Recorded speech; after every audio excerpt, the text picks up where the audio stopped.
ڕێز و سڵاو بۆیە و بینەرانی خۆشەویستی تەلەڤیزیۆنی کۆمەڵە. بە یارمەتی ئاوڕێیانی هاوکار ماتوومەتەوە خزمەتتان بۆ پێشکەشکردنی گەشتی هەواڵەکانی سەر لە بەیانی ئەمڕۆی هەینی. سەرەتا سەردێڕی چەند هەواڵ. چالاکی لە یانگرانی کۆمەڵە و حیزبی کۆمۆنیستی ئێران بە بۆنەی 31 جوێزەردان. ناڕەزایەتی گەنجانی دێهلۆران لە ئاست ناڕوونی چارەنووسی کارخانەی فولادی ئەو شارە. دەست بەسەرکردنی دوو هاوڵاتی لە مەریوان. خۆپێشاندانی خەڵکی شەنگال دژ بە پۆلیسی عێراق. هەبوونی 3 بۆ 4 ملیۆن منداڵی کار لە باکووری کوردستان و تورکیا. سەپاندنی سزای زیندان بەسەر دوو خانەنشینکراوی تامین نیشتیماعی لە ئەهواز. پەسەندکرانی بڕیارنامەی شۆڕای حوکامی ئاژانسی نێودەوڵەتی وزەی ئەتۆمی دژ بە ڕژیمی کۆماری ئیسلامی. واگیان لە دەستانی 26 فەلەستینی لە هێرشی سەربازانی ئیسرائیل بۆ سەر ئاوارەکان.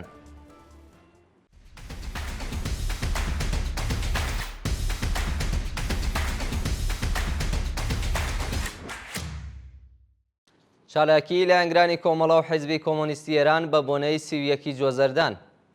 بە پێی هەواڵی گەیشتوو ڕۆژی پێنجشەممە 22 جوێزەردان ژمارەیەک لە لایەنگرانی کۆمەڵە و حیزبی کۆمۆنیستی ئێران لە سەروبەندی 31 جوێزەردان ڕۆژی پێشمەرگەی کۆمەڵە لە چیای ئاویەر چالاکیان ئەنجامدا. بە پێ و دیمەنانەی کە بەدەستمان گەیشتووە لە یانگرانی کۆمەڵە و حیزبی کۆمۆنیستی ئێران لە ڕێوڕەسمێکدا لە چیای ئاویەر سرودی شۆڕژێڕانەیان خوێندووە و دواتر یەک خولەک بێدەنگیان بۆ ڕێزلێنان لە یادی هەموو گیانبەختکردوانی ڕێگای ئازادی و بەرابەریە ڕاگرت. بەشداربووان وێڕای ئاماژەدان بە مێژوو و فیداکاریەکانی هێزی پێشمەرگەی کۆمەڵە پەیمانیان لەگەڵ ئاواتی هەموو گیانبەختکردوان نوێ کردوێتەوە. بەشداربووان وێڕای پیرۆزبایی ڕۆژی پێشمەرگەی کۆمەڵە دروشمەکانی بژی کۆمەڵە، بژی حیزبی کۆمۆنیستی ئێران و بژی هێزی پێشمەرگەی کۆمەڵەیان بەسەر بەردەکانی ئاویێردا نووسیوە. ناڕەزایەتی گەنجانی دێهلۆران لە ئاست ناڕوونی چارەنووسی کارخانەی فولادی ئەو شارە. ڕۆژی پێنجشەممە 22 جوێزەردان هاوکات لەگەڵ سەفەری مەسعود پزیشکیان بۆ پارێزگای ئیلام کۆمەڵێک لە گەنجانی شارستانی دێهلۆران لە ئاست ناڕوونی چارەنووسی پرۆژەی کارخانەی فولادی ئاسمان ناڕەزایەتیان دەربڕیوە. بە وتەی ناڕازیان ماوەی 12 ساڵ بەسەر دەستپێکی دروستکردنی کارخانەی فولادی ئاسمان لە دێهلۆران تێپەڕیوە. بەڵام هێشتا کاروباری پرۆژەکە تەواو نەبووە و کاتی کرانەوەی پرۆژەکە بە ناڕوونی ماوەتەوە.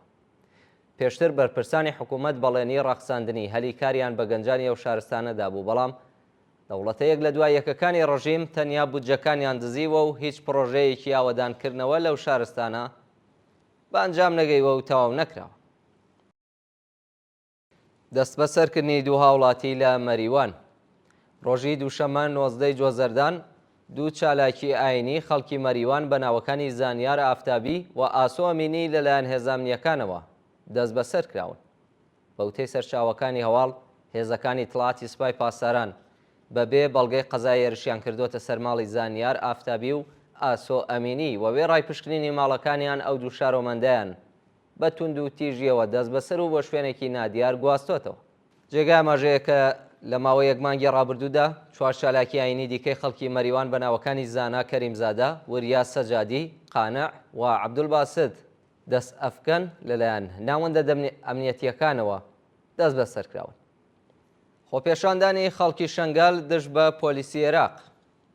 ڕۆژی پێنجشەممە 22 جوێزەردان پۆلیسی عێراق هێرشی کردە سەر شەنگاڵەوە دەستی بەسەر شارەوانی ئەو شارە داگرت. بە پێی زانیاریەکان پاش شەڕی داعش شارەوانی شەنگاڵ لەلایەن خەڵکی ئەو ناوچەوە ئاوادان کرا و شارەدار و نوێنەرانی گەل لەلایەن جەماوەرەوە هەڵبژێردران. ڕۆژی ڕابردوو پۆلیسی عێراق بەبێ بەڵگەی دادوەری دەستی بەسەر ئەو شارەوانیە داگرتووە و خەڵکی شەنگال دژ بەو کردەوە نایاساییە خۆپێشاندانیان کردووە. هەبوونی 3 بۆ 4 ملیۆن منداڵی کار لە باکووری کوردستان و تورکیا.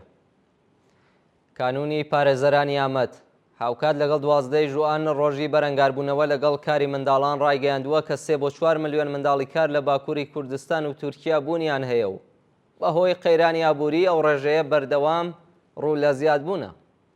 بە وتەی سەرۆکی کانونی پارێزەرانی ئامەد دەوڵەتی تورکیا ئاماری منداڵانی کاری 1 ملیۆن و 372 هەزار کەس تۆمار کردووە، بەڵام ئەو ئامارە تەنیا منداڵانی تورکیای ئەگرێتەوە لە حاڵێکدا بە لە بەرچاوگرتنی ئاماری کرێکارانی نایاسایی و پەنابەران ئەو ڕێژەیە بۆ 3 تا 4 ملیۆن بەرز دەبێتەوە. بەپێی ئاماری ڕێکخراوەکانی مافی مرۆڤ 6 ملیۆن و نیو منداڵی تورکیایی لەگەڵ هەژاری تەواو و برسیەتی بەرەو ڕووبوونەتەوە، واتە لە هەر 5 منداڵ یەکێکیان لە دەستڕاگەیشتن بە خۆراکی کافی بێبەشە و لە هەر 4 قوتابی یەکێکیان بەزگی برسی دەڕواتە قوتابخانە. شانی باسە کە لە پێزمانگی ڕابردوودا لە ساڵی 2025 زاینی بەلانی کەم 19 منداڵی کاری تورکیایی بەهۆی نەبوونی ئیمەنی شوێنی کار گیانیان لەدەستاوە. دیداری ئەندامانی ئەنجومەنی سنفی معلمانی فارس لەگەڵ موژگان باقری. ڕۆژی پێنجشەمە 22 جۆزەردان کۆمەڵێک لە ئەندامانی ئەنجومەنی فەرهەنگیانی وستانی فارس چاویان بە موژگان باقری معلمی دڵسۆزی و پارێزگایە کەوتووە. خوازیاری ئازادی هەموو معلمانی زیندانی بوون.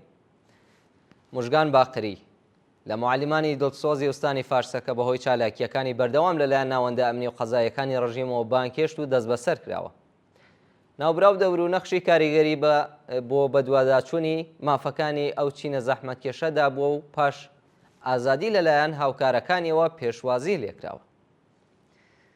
سەپاندنی سزای زیندان بەسەر 2 خانەنشینکراوی تامینی اجتماعی لە شاری ئەهواز.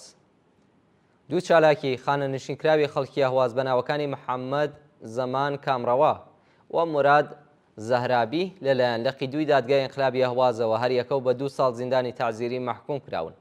بەپێی راپۆرتی کانونی خانەنشینکراوانی ئێران ڕۆژی 7 جۆزەردانی ئەم ساڵ دەستگای قەزای ڕژیم هەر یەک لە محەممەد زەمان کامڕەوە و مراد زەهرابی بە تۆمەتەکانی ئیژماع و تەبانی دژ بە ئەمنیەتی وڵات و تەبلیغ دژی نظام بە 2 ساڵ زیندان مەحکوم کردووە. لە سێدارەدانی 4 بەندکراو لە زیندانەکانی کۆماری ئیسلامی. لە ڕۆژانی ڕابردوودا حکمی ئەعدامی 4 بەندکراو بە تۆمەتی کوشتنی بانقەز لە زیندانەکانی ئەهەر، ئەردەبیل، مەراغە و عێراق جێبەجێکراوە. بەپێی راپۆرتی ڕێکخراوەکانی مافی مرۆڤ 4 بەندکراو بە ناوەکانی نەقی سۆفیان، شاین کەرەمی، عەلیڕەزا حەیدەرزادە و عەلی ڕەزایی بە تۆمەتی کوشتنی بانقەز لە زیندانەکانی ئەهەر، ئەردەبیل، مەراغە و عێراق لە سێدارە دراون. ئیدانەی ئەعدامی مجاهید کورکور لە کۆمیتەی دۆزینەوەی ڕاستیەکانی نەتەوە یەکگرتووەکان. کۆمیتەی دۆزینەوەی ڕاستیەکانی سەر بە نەتەوە یەکگرتووەکان کاردانەوەی بەرامبەر بە ئەعدامی مجاهید کورکور نیشانداوە و داوای لە پشتپەرستانی کۆماری ئیسلامی کردووە کە بە زووترین کات سزای 3 دارە ڕابگرن. لە بەیاننامەی و ڕێکخراوەدا وێڕای ئاماژەدان بە شێوەی دەست بەسەرکردن، ئەشکەنجە و سەپاندنی تۆمەتەکانی محاربە و ئیفسادی فیل ئەرز بەسەر مجاهید کورکور ئیعدامی ئەو بەندکراوە وەکو ئاکامی ڕەوەندێکی ناڕوون و نادات پەروەرانەی دادڕەسی ناوبراوە و سەبارەت بە ئەگەری لە سێدارەدانی پەخشان عەزیزی، وریشە مرادی و شەریفە محەممەدی هۆشدار بە بەرپرسانی قەزای کۆماری ئیسلامی دراوە. جێگای ئاماژەیە کە مایساتۆ راپۆرتنێری تایبەتی نەتەوە یەکگرتووەکانیش کاردانەوەی بەرامبەر بە ئیعدامی مجاهید کورکور نیشانداوە و خوازیاری هەڵوەشانەوەی سزای 3 دارە بووە. پەسەندکردنی بڕیارنامەی شۆڕای حوکامی ئاژانسی نێودەوڵەتی وزەی ئەتۆمی دژ بە ڕژیمی کۆماری ئیسلامی. ڕۆژی پێنجشەمە 22 جۆزەردان شۆڕای حوکامی ئاژانسی نێودەوڵەتی وزەی ئەتۆمی بڕیارنامەیەکی دژ بە پابەند نەبوونی کۆماری ئیسلامی بە پەیماننامەی قەدەغەی پەرەپێدانی چەکی ئەتۆمی پەسەند کردووە. ئەو بڕیارنامەیە بە 19 دەنگی ئەرێ، 11 دەنگی بێلایەن و 3 دەنگی نا پەسەند کراوە بوو. ئەمیر سعید ئیرەوانی نوێنەری کۆماری ئیسلامی لە نەتەوە یەکگرتووەکان سەبارەت بە ناردنی نامەی 3 زلهێزی ئەوروپایی بۆ شۆڕای ئەمنیەت هۆشداری بە وڵاتانی ئەوروپایی داوە و ڕایگەیاندووە ئەگەر میکانیزمی ماشە کارا بکرێتەوە کۆماری ئیسلامی لە پەیماننامەی قەدەغەی پەرەپێدانی چەکە ئەتۆمیەکان دەچێتە دەرەوە. هەروەها وەزارەتی دەرەوەی کۆماری ئیسلامی و ڕێکخراوی وزەی ئەتۆمی ڕژیم لە کاردانەوە بەرامبەر بەو بڕیارنامەی شۆڕای حوکامی ئاژانسی وزەی ئەتۆمی ڕایگەیاندووە ناوەندێکی تازای پیتاندنی ئۆرانیۆمیان لە سایتی فۆردۆ دروست کردووە و سانترفیۆژەکانی نەسڵی 1یان لەگەڵ سانترفیۆژەکانی نەسڵی 6 بۆ پیتاندنی 20% ئۆرانیۆم گۆڕاوەتەوە. گیان لەدەستانی 26 فەلەستینی لە هێرشەکانی سەربازانی ئیسرائیلی بۆ سەراوەرەکان. ڕۆژی پێنجشەمە 22 جۆزەردان سەربازانی ئەرتەشی ئیسرائیل تەقەیان لە ئاوارە فەلەستینیەکانی کەرتی غەزە کردووە و بۆ هۆیەوە 26 کەس گیانیان لەدەستاوە.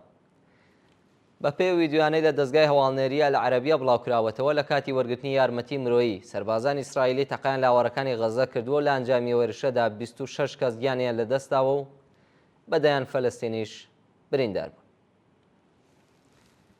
گیان لەدەستانی دەیان کەس بەهۆی کەوتنە خوارەوەی فڕۆکە لە وڵاتی هیندستان.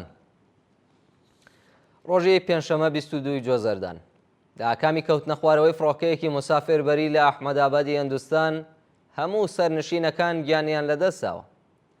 بە وتەی بەرپرسانی دەوڵەتی هیندستان فڕۆکەیەکی بۆئینگ پاش فڕین لەسەر باندی فڕۆکەخانەی ئەحمەداوای تووشی کێشە بووە و بەسەر خابگایەکی زانکۆی پزیشکیدا کەوتەتە خوارەوە.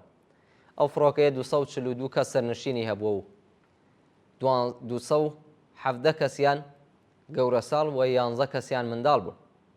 169 کەس لە سەرنشینەکان شارەوەندی هیندستان، 53 کەس بەریتانیایی و 8 کەس خەڵکی وڵاتی پۆرتەغالی و کانادا بوو. بە دوایین هەواڵمان سەبارەتە بە ئاوارەبوونی 122 ملیۆن کەس لە سەراسەری جیهان. بە پێی ئاماری کۆمساریای باڵای نەتەوە یەکگرتووەکان لە کاروباری پەنابەران، ڕێژەی و کەسانەی بە بۆنەی شەڕ، ئەزیەت و ئازاری مەسەبی و گۆڕانکاری کەشوهەوا لە سەرانسەری جیهان ئاوارەبوون گەیشتۆتە 122 ملیۆن کەس.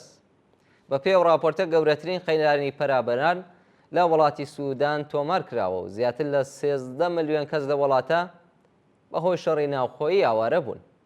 ئەفغانستان بە 10 ملیۆن ئاوارە و ئۆکراین بە 9 ملیۆن ئاوارە لە پلەکانی دیکەی و ڕیزبەندیەدان. لە لایەکی دیکەوە کۆنفێدراسیۆنی ئیتیحادیە کرێکاریەکان ڕایگەاندووە ڕێژەی منداڵانی کار لە سەرانسەری جیهان بۆ 138 ملیۆن کەس بەرز بۆتەوە و 54 ملیۆن منداڵ لە پیشە سەخت و زیانبارەکاندا کار دەکەن و گیانیان لە مەترسی جدیدە. بینەرانی خۆشەویست، گەشتی هەواڵەکانی ئەمڕۆتان پێشکەش کرا. کات و ساتێکی خۆش بۆ هەموو لایەک.